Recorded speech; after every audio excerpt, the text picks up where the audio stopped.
Bismillaahi Rahmaani Rahiim. Maanta waxaan ka hadlaynaa cudurka coronavirus oo ku faafay adduunka. Waxaa ila joogo Dr. Daniel iyo Sheikh Muhyiddin. Ja, Dr. Daniel, vi ska prata om coronaviruset idag för att informera samhället.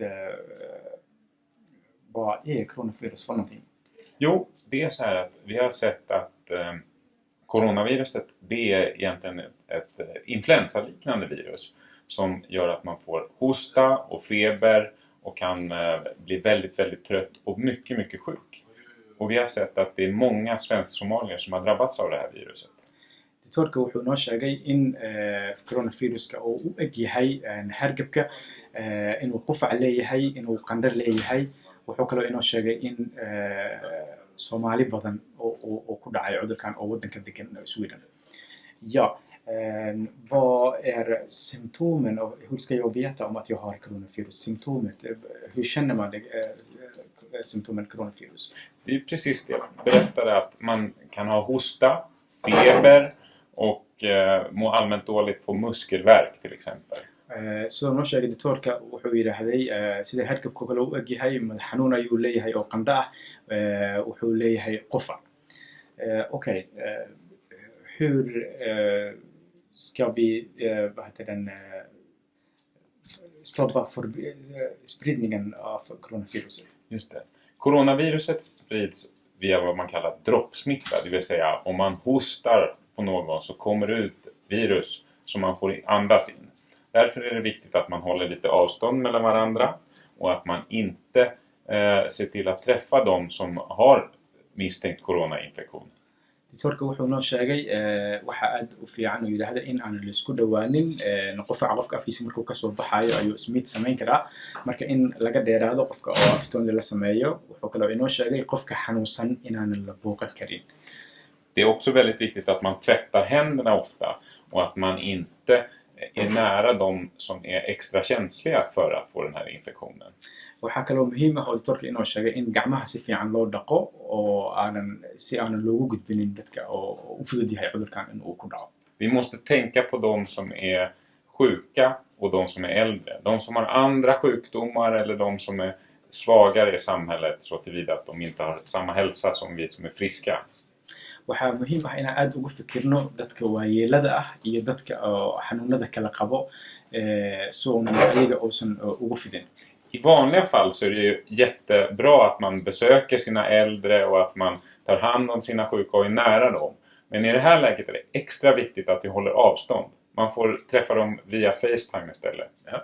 Doctorka wuxuu noo sheegay aad bay u fiican tahay in la kulmo sidaan anaga qofkeena xanuunsan aan usoo booqano, laakiin waxaa muhiim ah maadaama cudurkan uu yahay cudur faafitaankiisu aad u batay in aanan samaynin booqasho, in aan wacno qofka ama telefon aan kala xiriirno. Senaste veckan har vi haft flera svensk-somalier som har kommit in på sjukhus och avlidit. De har dött. Och vi vill inte se att fler blir smittade. Det kommer vi sannolikt göra, men vi måste skydda våra svaga. Doctorka wuxuu noo sheegay in Soomaali badan cudurkan ay ku xanuunsatay, ayna ku dhimasho u sababtay. Marka wuxuu doctorka inoo sheegay in aan rabin in ay dad badan oo Soomaali ah cudurkan ay ku dhintaan. Svenska samhället har gått ut med mycket information, men vi har förstått att svensk-somalier inte har fått samma tillgång till den informationen och därför pratar vi idag. Wuxuu noo sheegay doctorka in qolada caafimaadka qaabilsan information badan ee bixisay, laakiinse informationka si fiican uusan u gaarin dadka ku hadla afka Soomaaliga ah. Det viktigaste är se till att tvätta händerna. Waxaa muhiim ah in gacmaha si fiican la isaga dhaqo.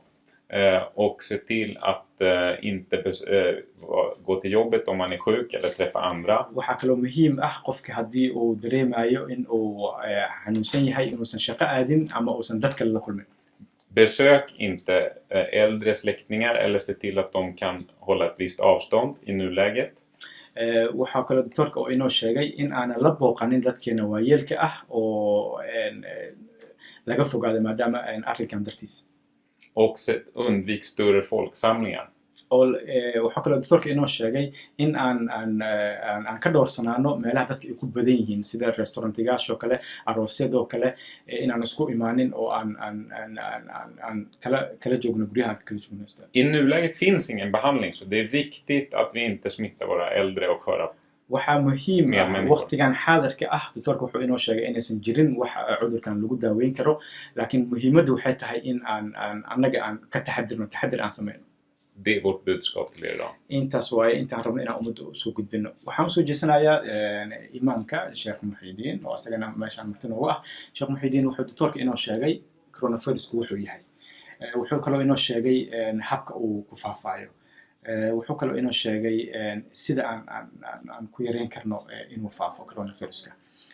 diintan islaamka maxay ka qabtaa inaan sameyno sidaan hadda doctorka oo inoo sheego kale inaan isbooqanin oo kale inaan meelaha bulshada aan isugu nimaanin arrinkan inaan ummadii aan u gudbino Soomaalideena information si u helaan. maxaan adiga sheekh ahaan nagula talin lahayd? bismillah, diinta islaamka waxay hadda ka hor dhacday sidan oo kale meelo badan ka dhacday. diinta islaamka mar walba waxay fiirisaa haddii dhib imaanayo dhibka in la joojiyo. haddii dhib imaanayo dhibka in la joojiyo. haddii doctor uu sidan oo kale uu sheego uu yiraahdo waxaasi dhib bay keenayaan waxaa waajiba in la raaco sida uu doctorku yiri loo raaco. Mun förklararsa.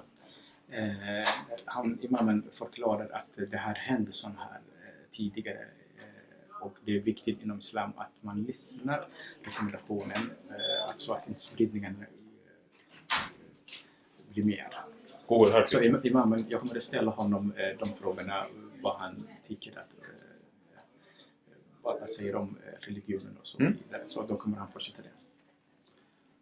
diintu marka waxay leedahay marka hore ay dhacday waxaa jira qadar oo Soomaalida si qaldan u isticmaasho. qadarta waxaa waaye ilaahay hadduu doono wixii uu doono way dhacayaan. laakiin sidaas maaha. iyadoo sidaas jirto uu nebigu wuxuu samaystay meelo oo isku wardiyeeyo.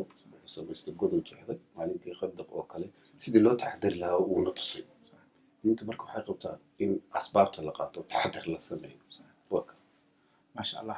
marka hadda anaga dhaqan aan leenahay waxaa la yiri yaa la soo booqanin qofka xanuunsan oo kale meelaha bulshada oo anaga aan ku badanahay oo kale yaa la teginaa la yiraahday cudurkan soo u faafin.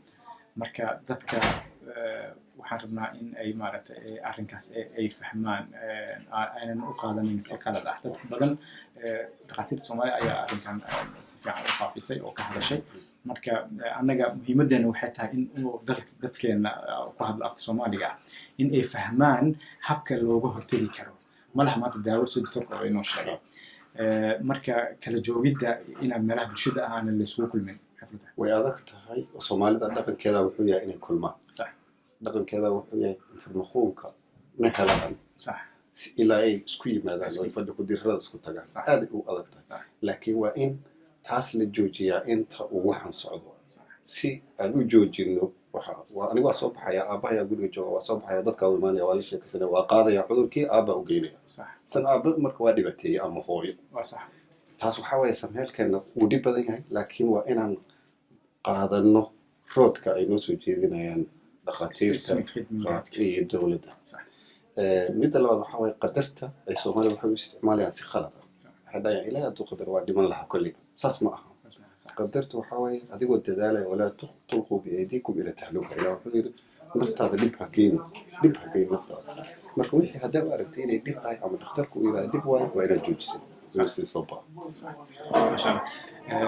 Han har förklarat också samma sak hur vi kan sluta spridningen. Och vi har ju tradition somaliska att vi samlar oss för att få information. Vi brukar då besöka våra äldre när de är sjuka. Nu har Ibrahim också har förklarat att man ska stanna hemma om man är sjuk.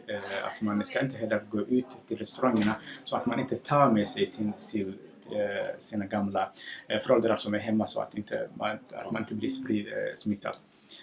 Jag är väldigt tacksam att vi gör den här för att informera våra somaliska, svenska Tack att ni kunde komma och delta den här. Vi tackar också våran kameraman.